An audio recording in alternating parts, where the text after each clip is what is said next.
Hello and welcome to the Journal. I'm Steve Kendall. Ohio's May primary, featuring statewide races, congressional races, and Senate races, is now in the books. But there were some hotly contested races that went as planned. There were some that were a little bit of a surprise. So what does the political train look like, especially after the leaked Supreme Court abortion draft opinion?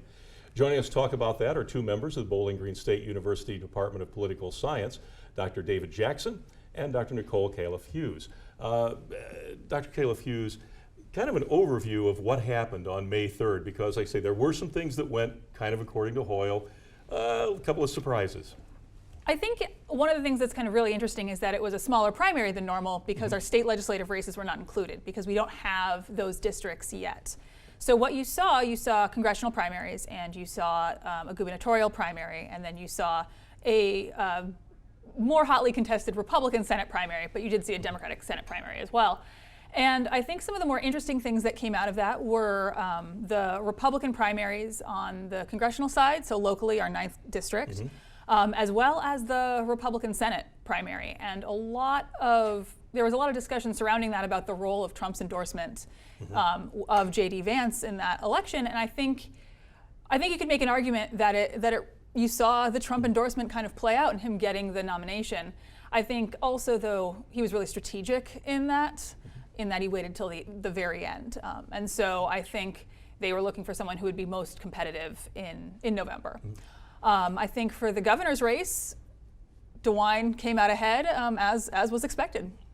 Yeah, and it's interesting because, especially when we talk about the endorsement in the Senate race, because the advertising for that was almost all the ads were negative, and especially J.D. Vance. You know, they had quotes of him in years past, not saying the most favorable things about Donald Trump, and yet he still got the endorsement, when the other ones were really working to get that. I'm sure J.D. Vance was too. It was interesting, though, because then J.D. Vance moved from sort of middle of the pack to then becoming the number 1 or 2 contender, and then eventually came out on top. Dr. Jackson, when you look at something like that with endorsements and things, a lot of times I think people say, well, endorsements don't really matter, but as is usually the case, and I remember we talked about this back in 2016, we were on during the presidential election year, it just seems like Donald Trump things work out differently when he weighs in sometimes. Well, a lot of the research that I do focuses on the question of endorsements, particularly celebrity endorsements, and Donald Trump, in a sense, is the ultimate celebrity endorsement. And I think it's absolutely true that in the case of the Senate race, it really mattered that he jumped in late. And it was interesting as well because it was a strategically interesting decision because he had to pick a candidate, and he chose a candidate who had said absolutely negative things about him before.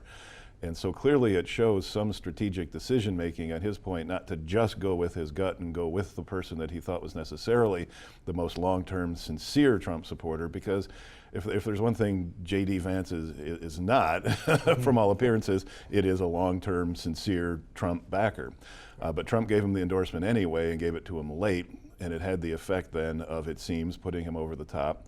It seems then that he will have possibly, Vance will have learned his lesson about what's going to work. So being anti-Trump didn't work, being pro-Trump did work. It got him the endorsement, it got him the nomination, and now he owes him something.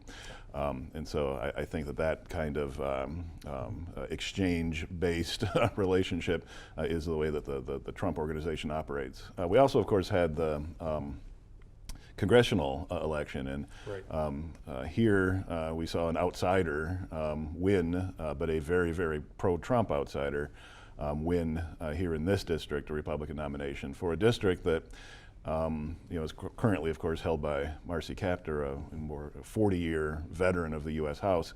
And her district has switched from being, I think, something like plus Democratic by about 16 points to being plus Republican by about 6 points, which would probably place it in the toss-up category. And so that should be a really challenging election come November. Well, and it's interesting because on the Republican side of that, because obviously nobody was running in the primary against Marcy Kaptur, a local state elected official moved to get into that district, and then in the end was not able to secure the nomination. Do you think that does moving, do people care about that really? I know it's kind of an off-the-wall question, but to move into a district where you haven't lived and say, well, now I love being in this town now. It's kind of like a rock band. Hey, we're glad to be in Detroit tonight. When maybe they get the city right, maybe they don't. But do people care about that and not in this time and now or not? Or is that something? It's minor. I think what that election turned on in part was questions like that related to authenticity, also related to insider versus outsider. You know, the winning candidate was much more of an outsider candidate, much more of a long-term pro-Trump person. Had even said, I believe at one point, that he didn't consider himself even a Republican.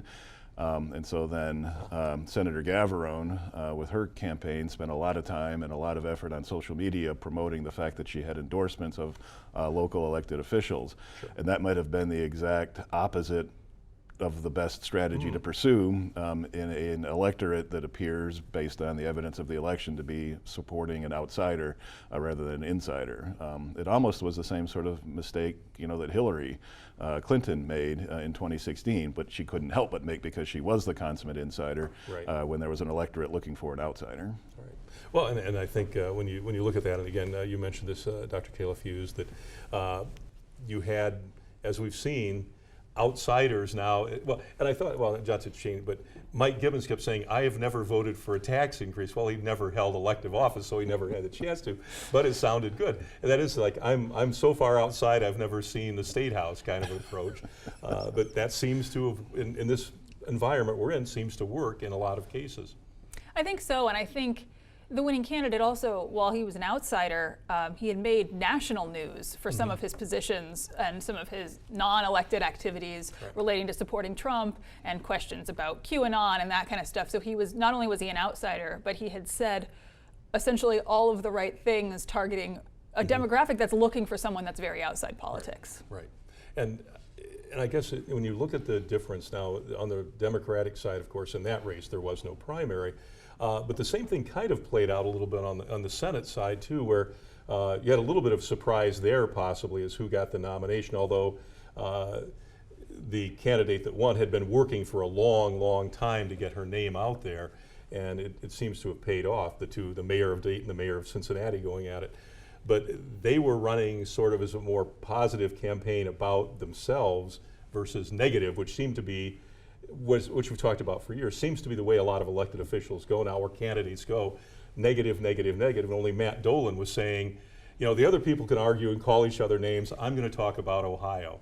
And he finished third or fourth. So, okay, I don't know what that means, but it tells you, I guess, where we live right now. Well, the Democratic race for governor got a little negative at the end. It was, I guess we could make a distinction in terms of personal attacks versus policy attacks. And the attacks were definitely, the ones that I saw on television commercials, were based on differences of interpretation about the performance of each candidate's city. And so while the tone was negative, the tone wasn't personalistic and negative. And I think that that's a distinction worth, it's more of a contrast ad, I would say, than a bitterly personal negative attack ad. Okay. When we come back, we'll talk more about the May 3rd primary and some of the other things that happened there as well. Back in just a moment here on The Journal. Thank you for staying with us around The Journal. Our guests are Nicole Califf-Hughes, an associate professor in political science at Bowling Green State University, and David Jackson, a professor in political science here at BGSU. We've been talking about the May 3rd primary. Which, of course, it was almost surprising that we actually were able to hold a primary on some of these issues and races on May 3rd.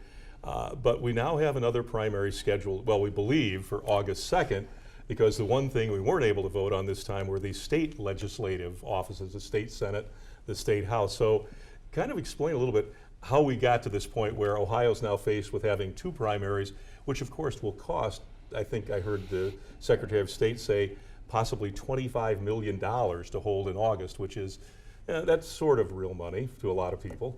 So yeah, talk a little bit about that. So I think to understand this, we've got to go back to when Ohio voters overwhelmingly passed support for kind of changing how we draw the lines and making it a little bit more bipartisan. And so I believe in 2015 and 2018, Ohio voters passed two constitutional amendments that added additional people to this redistricting commission that would be responsible for drawing the lines. And the idea was to avoid the historical gerrymandering that Ohio has had in years past, which has been pretty bad, and get something that both parties can agree on, given that Ohio is not overwhelmingly kind of one party or the other. And it was overwhelmingly popular, but we haven't redrawn the line since then because the census happens every 10 years. Right. So we did the census in 2020, now we have new demographic and population data, and we can redraw the lines. However, there was no real mechanism for enforcement in either of these amendments, instead relying on legislators to do what the people wanted. Do the right and thing, in other words. The people on the redistricting commission, which include elected officials at the state level.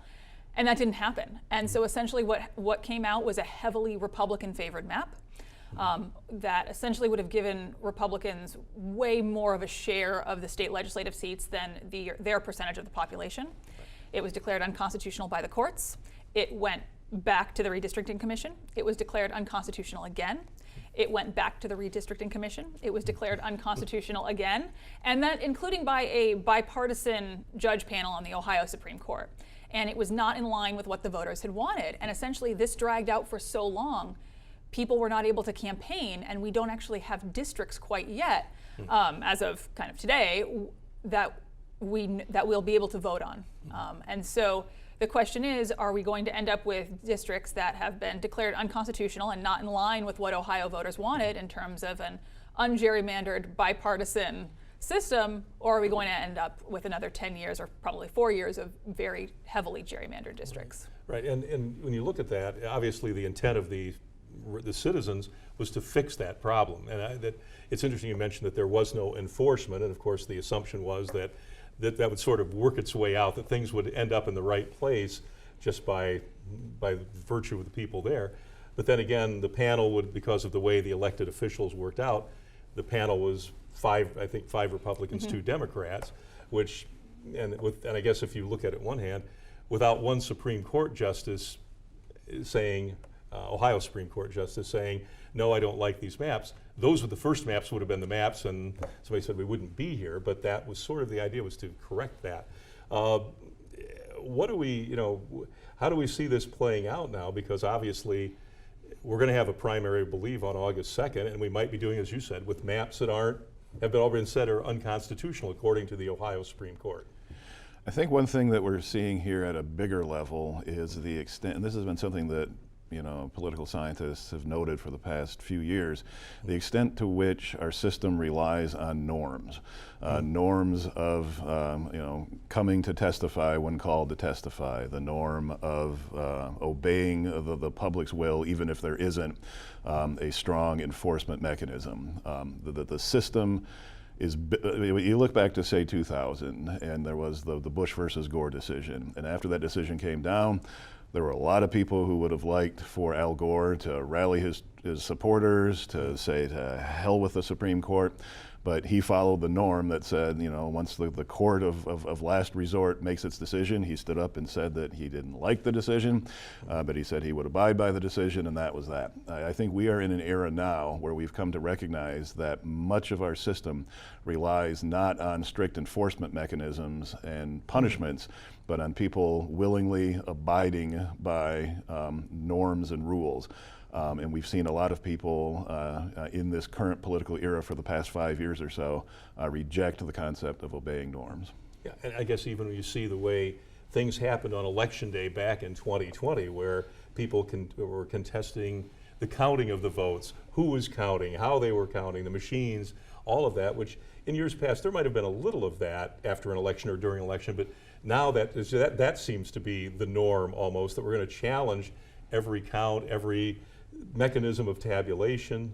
Michigan right now is investigating tampering after the fact by third parties who weren't supposed to be looking at their machines, and yet they were given access by some local officials to do that. So it's like, say, the norms have gone, it's like the world turned upside down sort of thing. Yeah, we teach about the election of 1800 in our classes as being the revolution of 1800, this crucially important election, where the Federalists went out and the Jeffersonian Republicans came in. And of course, we also note that the election of 1800 was the first peaceful transition of power from one party to another in the U.S., and that was an important milestone in our system. And then for 200 years after that, we had peaceful transitions of power. And in 2020, we did not. And it cannot be overestimated how destructive that absence of a transition, because now, in order to receive the endorsement of the presidential candidate who lost in 2020, candidates for lower elective office have to say that he did not, in fact, lose. And so you talk about the world being turned upside down, that's the situation that we find ourselves in. And where does that head us then as we look at another election in 2024? Because obviously people have long memories now about this, and both sides are going to have long memories.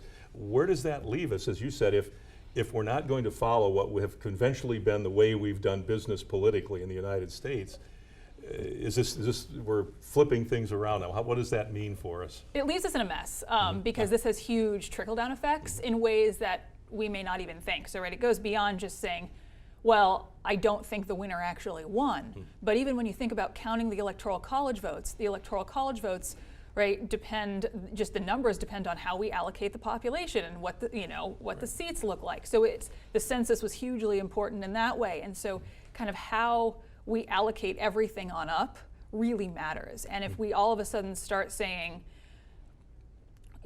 Congress is going to question the results of an election, which is not their place or really any kind of history of that, it's people who are serving in Congress are going to matter.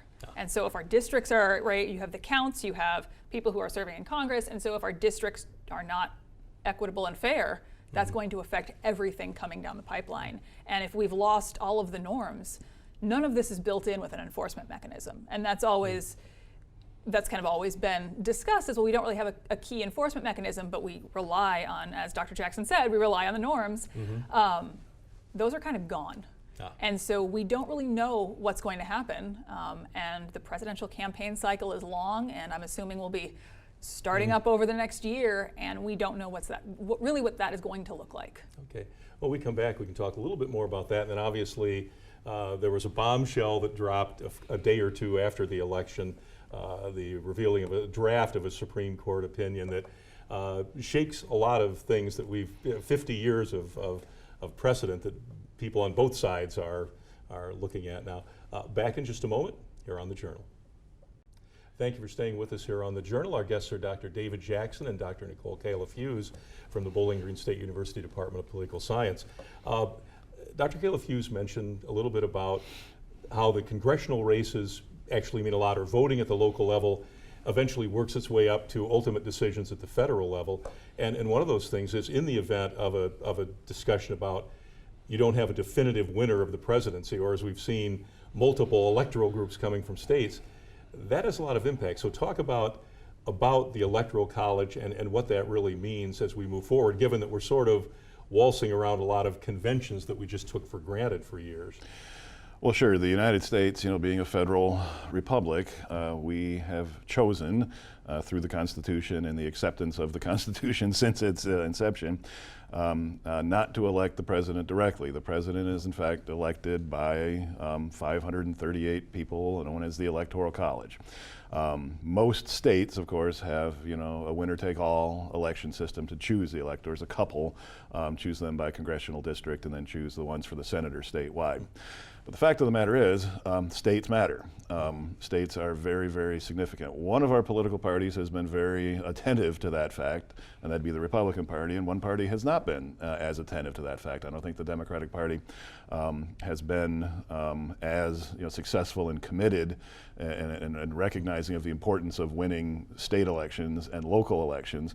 Because who runs for state representative? People who were county commissioners, people who are on city councils. Who runs for Congress? People who are in the state house and the state senate. Who runs for Senate? People who are in Congress. And so that concept of a bench is really important as well. And so there's the possibility of all sorts of monkey wrenches and chaos being thrown into the electoral count in the 2024 presidential election. And if that happens, I'm suspecting that not a lot of Americans are familiar with this little quirky aspect of our system, which is if no candidate for president gets a majority of the Electoral College, so that's 270 electoral votes, the House of Representatives chooses the president, but they don't vote by all 435 voting members voting. They vote by state delegation, so there'd be a total of 50 votes total for president. And so it's really possibly going to matter deeply how many of those delegations are Democratic controlled and how many are Republican controlled. The closest we came to that was back in 2000, and I believe back then it was 25-25. So hopefully we don't end up in that situation. I don't even want to know what happens after we go 25-25. It probably gets really exciting. But you make a good point, though, because as we saw, even in the 2020 election, there were states that at least appeared to make the effort to send multiple delegations representing their state for the Electoral College. And there's no indication we won't see more of that as 2024 rolls around. Well, when it's gone to the House, it's never been a clean, uncorrupted process. So you really don't want it to go to the House. Yeah, because I think somewhere in the 1880s, was it the 1878, one of the elections where there was a deal made, and I'm trying to remember which president, it was one, it was Tilden and Hayes in 1876. Okay, Rutherford B. Hayes, yes, okay.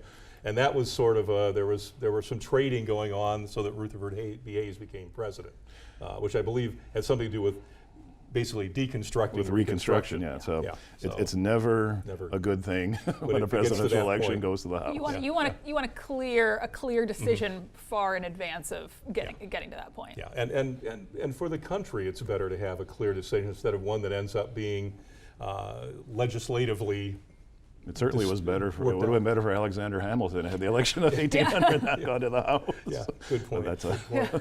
Now, one of the things that happened a few days after the May 3rd primary, because not everybody was voting on May 3rd around the country, but we happened to be, was the release, the leak of the Supreme Court opinion on Roe v. Wade. And talk a little bit about what that does to the landscape, because that's always been an undercurrent, and a major undercurrent. It's probably been one of the most divisive things the country's ever seen. What does that do now between now and November?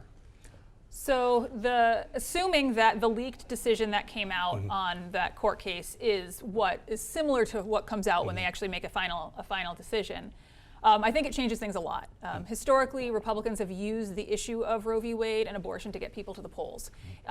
Trump ran on appointing justices who would find a way to overturn Roe v. Wade, or to nominating justices, and it seems to have worked. And so now I wouldn't be surprised if Democrats see a similar push. We have not historically seen the court make decisions that remove rights from people. Usually the decisions that have overturned precedent historically have sought to expand rights.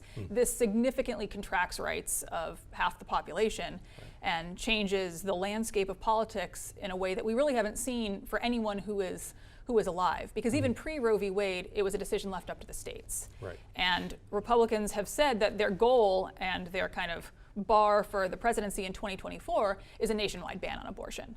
And so the end result of all of that is killing women, but the politics leading up to that point will be very different than what we've seen in the past. Yeah. Well, and it comes right back around to the local elections matter, state elections matter, because if it comes back to the states, which if that opinion holds, that appears what's going to happen, it will be your state legislature making that decision on what abortion rights look like in any given state. So it is important, as we've said, important what goes on in your state. It's not just what happens in Washington. And the governor's races as well, right? Because it's changed the political calculus in the governor's races as well, even for Republican governors. And so it's going to be interesting to see kind of how that shakes out. Right. And as you said too, it's not something that we've dealt with this directly. It's always been the major divisive factor in the country after probably civil rights and that sort of thing. But it's not something we're used to dealing with in this faction now, where over the weekend lots of protests on both sides, all of them peaceful apparently, but it's sort of reliving something that happened quite 50 years ago basically, and a lot of people thought this was decided opinion. If you looked at the nominees to the Supreme Court when they were talking, they didn't say they wouldn't overturn it, but they implied that, well, we'd have to think about that a lot. Well, they did. Yeah. They said, most of them did say that it was precedent, because not only was it 1973 Roe v. Wade, but you also have the Casey decision in the 90s that reaffirmed a woman's right to choice. And so you have multiple decisions that have kind of supported this one. And so they said it's precedent upon precedent, I think was the line one of them used. So it's interesting to see, it'll be interesting to see what the decisions look like when the court releases their official decisions. Yeah, and again, as you mentioned, the appointees to the Supreme Court that are involved in this decision, the result of control of one house of the legislature or both, or the presidency, or not having control of those. So that's the Supreme Court that we have now, based on nominations and people being confirmed to the Supreme Court. Well, I mean, the election of 2016 was decided by, 70-some thousand votes in 3 states.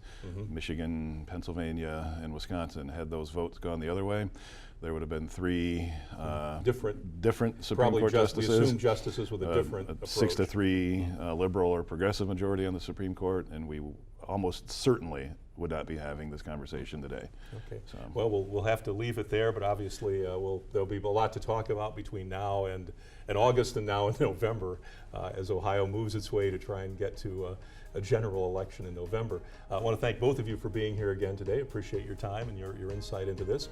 You can check us out at WBGU.org, and of course you can watch us each week on WBGU-PBS Thursday nights at 8 o'clock. We will see you again next time. Good night and good luck.